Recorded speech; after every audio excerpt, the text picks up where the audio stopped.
네, 임해고등학교 1학년 학생 여러분 안녕하세요. 자, 5단원에서 두 번째 합리적 선택의 의미와 한계에 대해서 공부하도록 하겠습니다. 시장 경제에서 합리적 선택의 의미를 이해할 수 있으셔야 되고요. 구체적인 사례를 통해서 합리적 선택의 한계를 설명할 수 있으셔야 돼요. 자, 합리적 선택이 과연 무엇을 이야기하는가? 그것을 알기 위해서는 우리가 먼저 비용이 무엇이고 편익이 무엇인가에 대해서 조금 개념을 알아야 될 것 같아요. 자, 비용이라는 건 어떤 선택을 함으로써 치르게 되는 대가를 이야기합니다. 여러분이 물건을 구입을 하게 되면은 그 물건의 비용을 내야 되겠죠. 또 그런 과정에서 어떤 것을 포기해야 되는 경우도 있을 수 있어요. 그런 것들도 비용에 들어갈 수 있습니다. 자, 다음은 편익인데요. 편익은 어떤 선택을 함으로써 얻게 되는 편리함이나 만족감을 편익이라고 합니다. 여러분이 느끼는 감정이 될 수도 있고요. 또는 이것을 수치화해서 뭐 돈의 단위로 뭐 이렇게 수치화할 수도 있겠죠. 자, 그렇다면 기회비용은 무엇일까요? 선택의 결과로 포기하게 되는 대안 중 가장 가치가 큰 것을 기회비용이라고 이야기합니다. 여러분은 지금 선생님 수업을 듣기 위해서 게임도 못하고 있고요. 책도 못 읽고 있고요. 여행도 못 가고 있어요. 그쵸? 여러분이 그 중에서 가장 좋아하는 게 뭔가요? 공부를 해야 돼. 그치. 사회 수업이 제일 좋아. 그치? 응? 그거 말고 나머지 중에서 제일 좋아하는 거. 여자친구랑 만나야 되는 거, 그치? 여자친구랑 놀러 가는 게 나머지 것들 중에서 가장 여러분이 원하는 거야. 여러분이 이 사회 수업을 선택한 결과 때문에 포기해야 되는 것들 중에서 가장 가치가 큰 것, 여자친구랑 놀러 가는 거, 사회 공부하느라고 여자친구랑 놀러를 못 갔네? 라고 했을 때, 이게 바로 여자친구랑 놀러 가는 것이 바로 사회 공부하는 것에 대한 기회비용이 되는 거죠. 이해하셨나요? 자, 이 기회비용은 명시적 비용과 암묵적 비용으로 구성이 됩니다. 자, 명시적 비용은 실제로 투입되는 회계적 비용을 이야기해요. 암묵적 비용은 실제로 투입되지는 않지만 포기해야 되는 것의 가치를 이야기합니다. 자, 이거는 우리 좀 실제로 돈이 들어가는 걸 가지고 좀 예를 들어 볼까요? 여러분이 PC방에 간다고 생각을 해볼게요.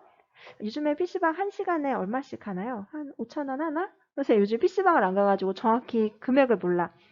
그냥 5,000원이라고 할게. 자, 여러분이 PC방에서 1시간 동안 게임을 했어. 그러면 여러분이 실제로 5,000원을 지불을 했죠. 이 5,000원이 바로 명시적 비용입니다. 그런데 PC방에서 1시간 동안 게임하느라고 아르바이트 1시간을 못했어. 그럼 어떻게 돼? 여러분이 포기한 아르바이트 비용 있지. 이게 바로 암묵적 비용이 되는 거야. 실제로 투입되진 않았지만 여러분이 포기해야 하는 것의 가치, 이게 바로 암묵적 비용이 되겠어요. 우리 뒤에서 문제를 풀면서 조금 더 자세히 살펴볼 거예요. 자, 그 다음 매몰 비용에 대해서 한번 알아볼게요. 자, 매몰 비용은 한 번 지불하면 회수할 수 없는 비용을 이야기합니다. 어떤 선택을 할 때 이것을 고려하면 안 된대. 자, 예를 들면 이런 거야. 여러분이 사업을 했어. 처음에 뭐랄까 어플리케이션을 하나 만들었어. 여러분 어떤 어플리케이션이라고 할까?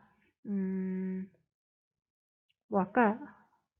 선생님이 원하는 어플은 선생님에게 자동으로 투자처를 알려주는 어플. 너네가 이걸 개발을 했다고 쳐봐. 이걸 개발하려고 그동안에 1억을 투자를 했어.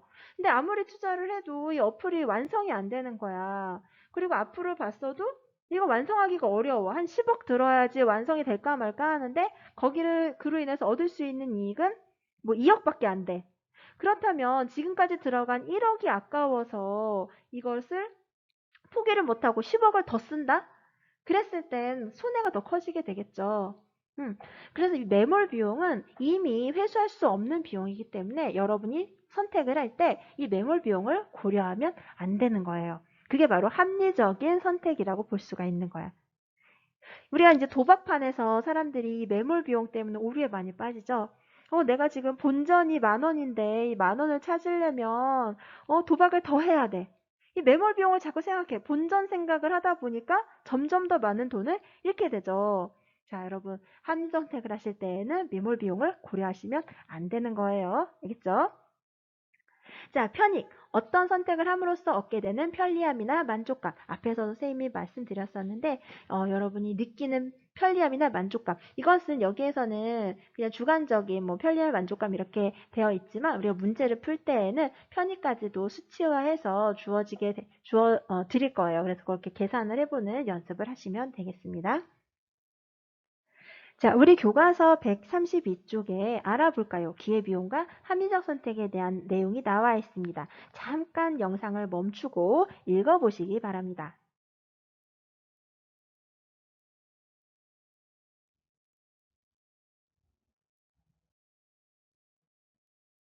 자, 이걸 한번 정리해 볼까요?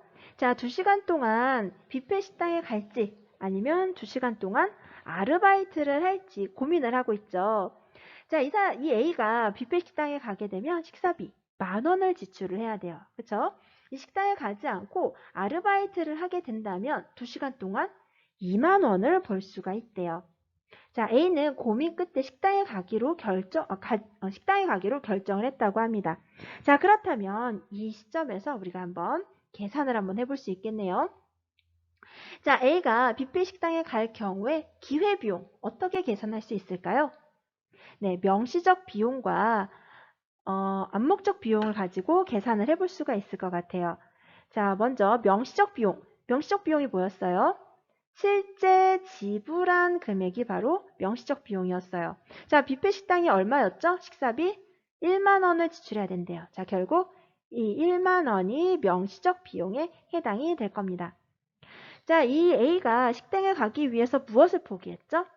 네, 아르바이트를 해서 벌 수 있는 돈을 포기했어요. 그쵸?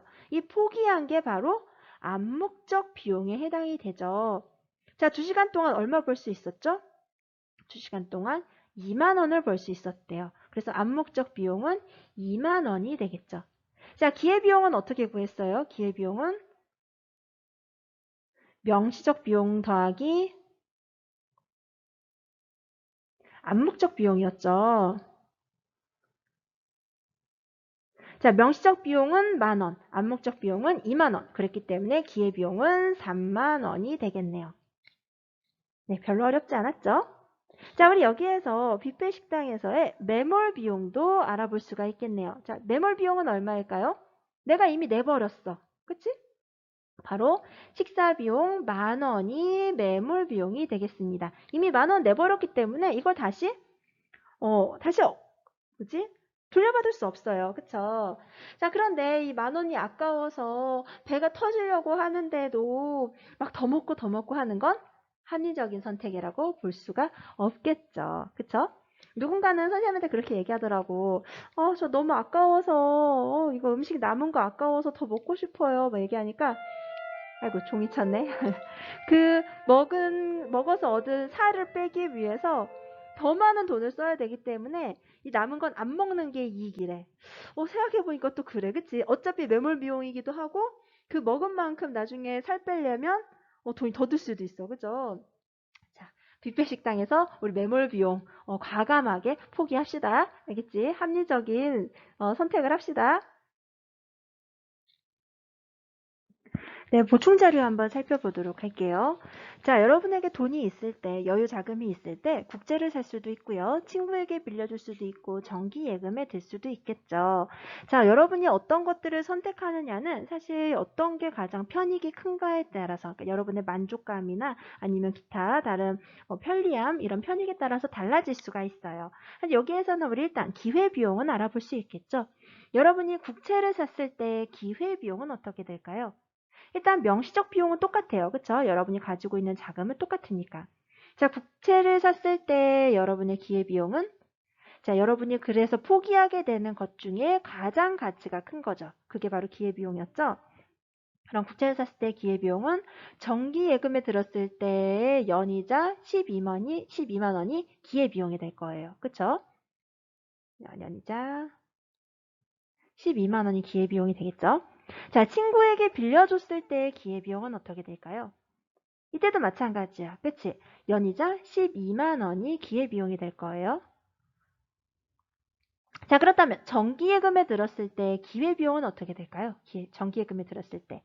나머지 중에서 가장 가치가 큰 것. 바로 친구에게 빌려줬을 때 연이자 11만 원이 기회비용이 되겠죠. 이해되시나요? 자, 그렇다면 여러분은 여기에서 기회비용이 가장 큰 1번 또는 2번 선택하시게 될까요? 물론 여러분이 편익에 따라서 달라질 수 있습니다. 자, 그럼 뒤에서 다시 말씀드릴게요. 자, 그 다음 도박판에서의 매몰 비용. 네, 선생님이 아까 예를 들어 드렸던 거네요. 자, 매몰 비용. 이미 돈을 내버렸어. 그치? 이미 썼는데 본전 뽑을 때까지 못 나가. 이게 바로 매몰 비용의 오류를 범하는 대표적인 사례라고 볼 수가 있겠네요. 절대 여러분 이런 도박판에 빠지시면 안 됩니다. 아시겠죠? 자, 다른 매몰 비용의 사례 한번 볼게요. 자, 영국과 프랑스 그리고 미국이 투자해서 콩코드 여객기를 만들었다고 해요. 선생님 옛날에는 블루마블 하면은 거기 콩코드 여객기 있었거든? 지금도 있나? 근데 이 콩코드 여객기가 처음 예상과는 달리 소음도 심하고 대기오염도 심한 데다가 탑승 인원이 100명밖에 안 되더래. 그래서 경제성이 매우 떨어졌다고 합니다. 자, 미국은 문제점을 알고 나서 개발을 포기했어요. 돈이 이미 들어갔음에도 불구하고 개발을 포기했어. 하지만 영국과 프랑스는 기존의 펍은 막대한 비용 때문에 계속 개발을 했대요. 여태 들인 돈이 얼만데 아까우니까 그냥 해야지 라고 나와 있네. 결국 예견된 문제점들로 인해서 막대한 손해를 보게 됩니다. 자, 여러분 뭔가요? 네, 바로 매몰 비용을 생각하지 않아서 매몰 비용의 오류 때문인 거죠. 네, 다른 사례로 기회비용과 매몰비용을 연습해 보도록 하겠습니다. 자, 식당을 운영하는 갑이 5일간 해외여행을 간대요. 그런데 해외여행 경비로 쓰게 되는 돈은 200만 원이라고 합니다. 그런데 해외여행을 가지 않고 식당에서 일을 한다면 수입이 100만 원이래요. 자, 이때 이 갑이 해외여행을 간다면 기회비용은 총 얼마가 될까요? 자, 기회비용은 어떻게 구성이 되어 있었죠? 네, 명시적 비용과 암묵적 비용을 더한 것이 바로 기회비용이었어요. 그쵸? 자, 그렇다면 명시적 비용은 얼마였을까요? 명시적 비용. 실제로 여행을 가기 위해서 지불하는 200만 원이 명시적 비용이죠. 명시적 비용. 암묵적 비용은요? 갑이 여행을 가기 위해서 포기하는 수입, 바로 100만 원이 암묵적 비용이 되겠네요. 그럼 기회비용은 100만 원 더하기 200만 원, 명시적 비용 더하기 암묵적 비용 해서 총 300만 원이 되겠습니다. 자, 이 갑이 실제로 여행을 갔어요. 이미 여행을 떠났어. 자, 여행지에서 와서 나의 여행 경비 너무 아까워. 할까요? 그 돈을 이미 냈어. 이미 썼는데 다시 돌려받을 수 있나요? 돌려받을 수 없죠. 해외여행을 이미 떠났어. 그렇기 때문에 그 해외여행을 갔을 때 매몰 비용은 얼마가 될까요? 네, 바로 여행 경비 200만 원이 매몰 비용이 되는 거예요. 이미 이 돈 냈으니까 신나게 놀고 와야 되겠죠. 그쵸? 자, 우리가 앞에서 배웠던 내용을 바탕으로 합리적 선택에 대해서 조금 더 생각을 해보도록 하겠습니다. 자, 합리적 선택. 무엇을 합리적 선택이라고 하나요? 자, 개인이 어떤 경제적인 선택을 할 때 가급적 최소의 비용으로 최대의 편익을 얻을 수 있도록 선택하는 것이 바로 합리적 선택이 되겠어요. 자, 조건. 일단은 뭐가 커야 돼? 편익이 비용보다 커야 돼. 그치? 내가 낸 돈보다 내가 얻는 이익, 만족감, 이게 더 커야 되겠죠. 내가 들인 비용, 돈이나 시간이나 자원에 비해서. 그쵸? 또 편익이 같다면 가장 비용이 적은 걸 선택하는 게 합리적 선택이겠죠. 비용이 같다면 가장 만족감이 큰, 즉 편익이 큰 것을 선택해야 되겠죠. 결국은 편익에서 비용을 뺀 것이 0보다 커야, 즉 편익이 비용보다 커야 된다라는 거예요. 이거 똑같은 얘기지? 편익이 비용보다 커야 되겠더라. 그게 바로 합리적 선택이 되겠더라. 라는 거야. 자, 여러분이 합리적인 선택을 하기 위해서는 이와 같은 과정을 겪으면서 합리적으로 선택할 수가 있을 것 같아요. 자, 먼저 문제를 인식을 해야 되겠죠. 자, 예를 들어서 여러분이 휴대전화를 사고 싶어요. 그러면 그 다양한 휴대전화 중에서 무엇을 살 것인가? 문제를 인식을 해야 되겠죠. 다음, 대안을 나열합니다. 자, 내가 사고 싶은 휴대폰이 있을 거고요. 또 살 수 있는 휴대전화도 있을 거예요. 그쵸? 그 기준은 뭐 금액이 될 수도 있고 뭐 기능이 될 수도 있겠죠. 자, 그 다음 평가 기준을 설정하세요. 휴대전화를 선택할 때 중요하게 고려해야 할 기준이 어떤 것이 있을까 선택할 수 있을 겁니다. 자, 다음으로 대안을 평가합니다. 각 대안 평가 기준에 따라서 각 대안을 점수화한다면 여러분이 선택한 그 여러 가지 기준들 중에서 각각의 항목을 점수로 만들 수 있겠죠. 좀 더 가중치를 두고 싶은 것도 있을 수 있고요. 그렇죠? 자, 그 결과적으로 가장 높은 점수를 받은 대안을 선택하고 실행을 하실 수 있을 거예요. 그렇죠? 자, 이런 과정을 거쳐서 여러분은 합리적인 선택을 할 수 있겠어요. 자, 이러한 합리적 선택에도 한계가 있습니다. 첫 번째로 비용과 편익의 파악이 어려워요. 비용을 정확하게 파악할 수 있을까요? 명시적 비용은 그래도 뭐 실제로 투입되는 회계적 비용이니까 뭐 그럴 수 있다 치는데 뭐 암묵적 비용 확실하게 파악할 수 있을까요? 포기하는 것의 가치를요? 또 편익도 마찬가지예요. 만족감이나 편리함 이걸 정확하게 파악할 수 있을까요? 참 어렵겠죠. 또 구성에 무슨 일이 발생할 수 있어요. 개인의 합리적인 선택이 사회 전체적으로는 비합리적인 결과를 초래하기도 한다. 이건 뒤에서 좀 더 자세하게 설명할게요. 자, 공익과 사익이 충돌하기도 합니다. 개인의 합리적인 선택이 타인에게 피해를 주거나 공익을 해치는 경우도 생겨요. 이것도 뒤에서 다시 설명할게요. 그다음 사회규범을 준수하지 않는 경우도 많죠. 개인이나 기업이 비용을 최소화하는 과정에서 사회규범을 어기는 일이 발생하기도 합니다. 예를 들면 공장에서 폐수를 무단 방류하는 경우 이런 것들은 사회적인 규범을 준수하지 않는 거죠. 합리적 선택을 이런 경우는 이제 기업의 입장에서 합리적 선택일 수 있을까요? 뭐 비용을 적게 한다는 측면에서 그럴 수 있지만 이게 이제 국가적인 차원에서 봤을 때 합리적인 선택이 아니겠죠. 또는 사람들이 이런 기업에서 이렇게 사회규범을 준수하지 않았다는 사실을 알았을 때 그랬을 때에는 오히려 후폭풍이 다가올 수도 있겠죠. 자, 이런 것들은 합리적 선택의 한계라고 볼 수도 있을 것 같아요. 또한 인간은 항상 합리적인 존재인가요? 비합리적인 소비를 하는 경우도 많습니다. 자, 이 밴드웨건 효과, 그다음에 스노브 효과, 베블린 효과 뒤에서 조금 더 자세하게 설명해 드리도록 하겠어요. 자, 먼저 저축의 역설, 절약의 역설에 대해서 한번 살펴보도록 할게요. 자, 경기가 어려워질 것에 대비해서 소비를 줄이고 저축을 늘리는 것은 개인의 입장에서는 합리적인 선택일 수 있습니다. 하지만 저축이 증가하게 된다면 반대로 소비를 감소시키게 되고 사람들이 물건을 사지 않으면 기업이 물건을 많이 팔 수가 없겠죠. 결국 경기 불황이 심화되게 되고요. 사회 전체 입장에서 봤을 때에는 합리적인 결과 도출이 어려울 수 있습니다.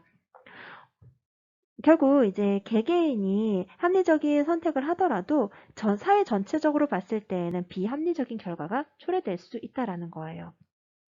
자, 다음으로 공유지의 비극을 한번 볼게요.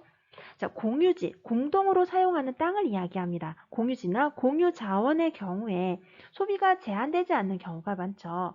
자, 경제 주체들이 공동으로 사용하는 거니까 내가 더 많이 사용하면 자신에게 더 이익이 될 수 있잖아요. 그러니까 필요 이상의 자원을 사용하기도 하고 함부로 사용하는 경우도 생길 수 있어요.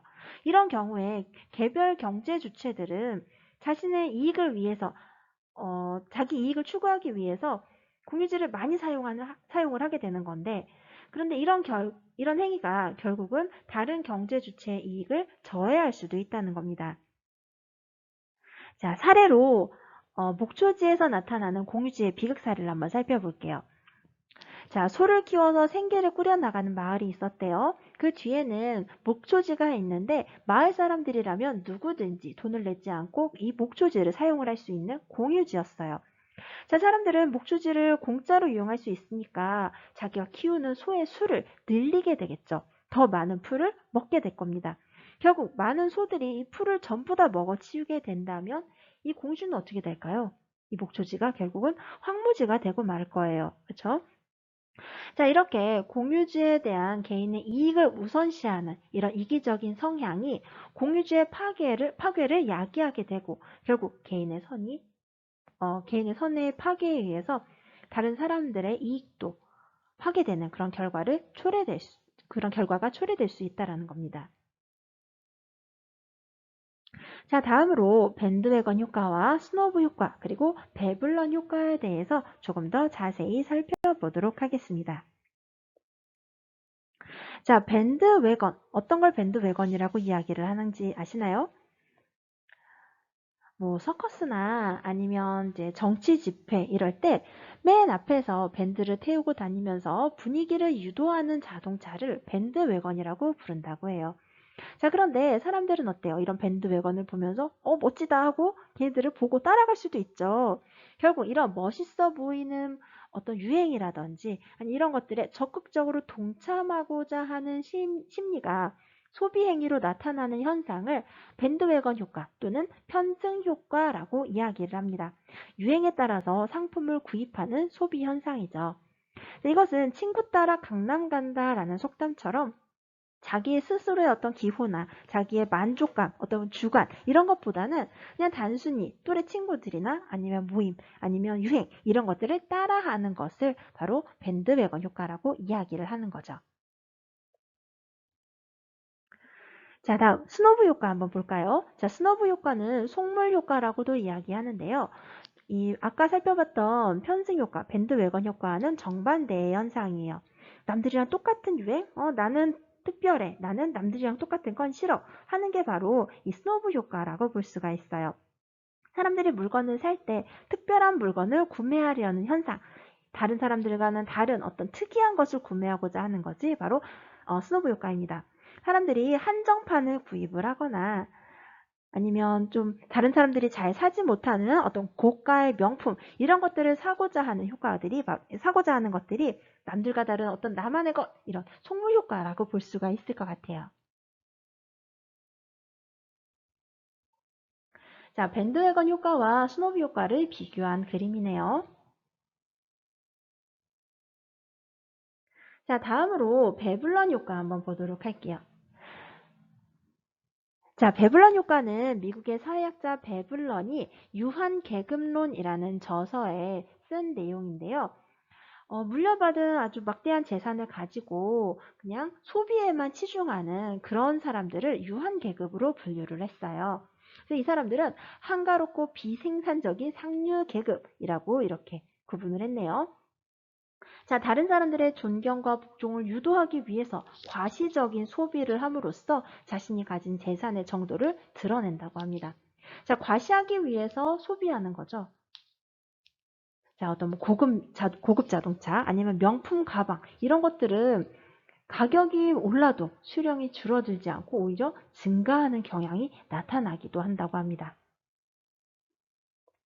자, 이렇게 앞에서 살펴본 밴드웨건 효과, 스노브 효과, 그리고 배블런 효과는 비합리적인 소비의 사례라고 할 수가 있겠네요. 자, 우리 교과서 133페이지에 합리적 선택의 한계에 관련한 생각을 키운 활동 나와 있어요. 같이 한번 살펴보도록 하겠습니다. 자, 먼저 자료 1번 한번 볼게요. 자, 월급의 20%를 저축하던 직장인 A씨가 매월 이제 자신의 월급의 30%를 저축을 하게 됐대요. 왜? 경기가 지속적으로 나빠진다고 하니까 앞으로 쓸 돈을 미리 좀 모아놓고 싶었던 거죠. 그런데 이렇게 저축액을 늘리다 보니까 기업체들의 입장에서는 어때요? 사람들이 돈을 안 쓰니까 판매가 이루어지지 않죠. 결국 매출액이 감소하고 불황이 심해지고 결국 매출액이 감소하니까 사람들 월급 줄 돈이 없고 감원, 즉 직원을 자르는 거죠. 감원을 단행하는 회사들이 늘게 됩니다. 결국 개개인이 이렇게 저축을 함으로 인해서 오히려 경기가 침체되고 오히려 저축을 늘리지 못하는 상태가 발생했기 때문에 우리가 이것을 절약의 역설이라고 부르는 거죠.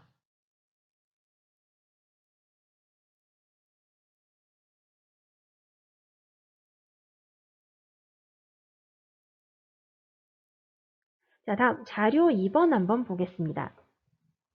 자, 포드사의 핀토라는 자동차가 아주 인기 있는 소형차였대요.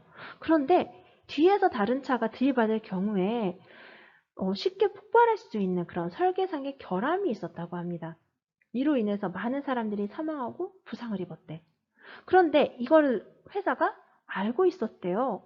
이미 알고 있었는데 그때 비용과 편익을 분석을 했는데 부품을 모두 교체해 주는 것보다 그냥 죽거나 다친 사람들한테 돈을 지급하는 게 더 이익이더래. 더 비용이 적게 들더래. 그래서 결함이 있는 차를 계속 판매해 왔다고 합니다. 자, 자료 1에서의 A씨의 행동과 자료 2에서의 포드사의 조치가 합리적인 선택이었나요? 자, A씨는 미래를 위해서 저축한 행위이기 때문에 합리 선택이라고 볼 수 있어요. 또 포드사도 좀 더 손해가 적은 걸 선택을 한 거죠. 그렇기 때문에 합리적 선택을 한 것이라고 볼 수 있을 것 같아요. 하지만 우리 자료 1을 통해서 개인이 합리적인 선택을 했더라도 결국은 사회 경제 불황에 처하게 되고 자신이 원하지 않는 결과가 초래될 수 있다라는 걸 알 수가 있었어요. 또 자료 2를 통해서는 어때요? 개인이 합리적인 선택을 했다 하더라도 다른 사람들에게 부당한 피해를 입히는 결과를 가져올 수 있다는 걸 알 수가 있습니다. 결국 자료 1과 자료 2를 통해서 합리적 선택의 한계를 파악할 수 있었어요. 네, 확인학습 풀면서 이번에 배운 내용 정리해 보도록 하겠습니다.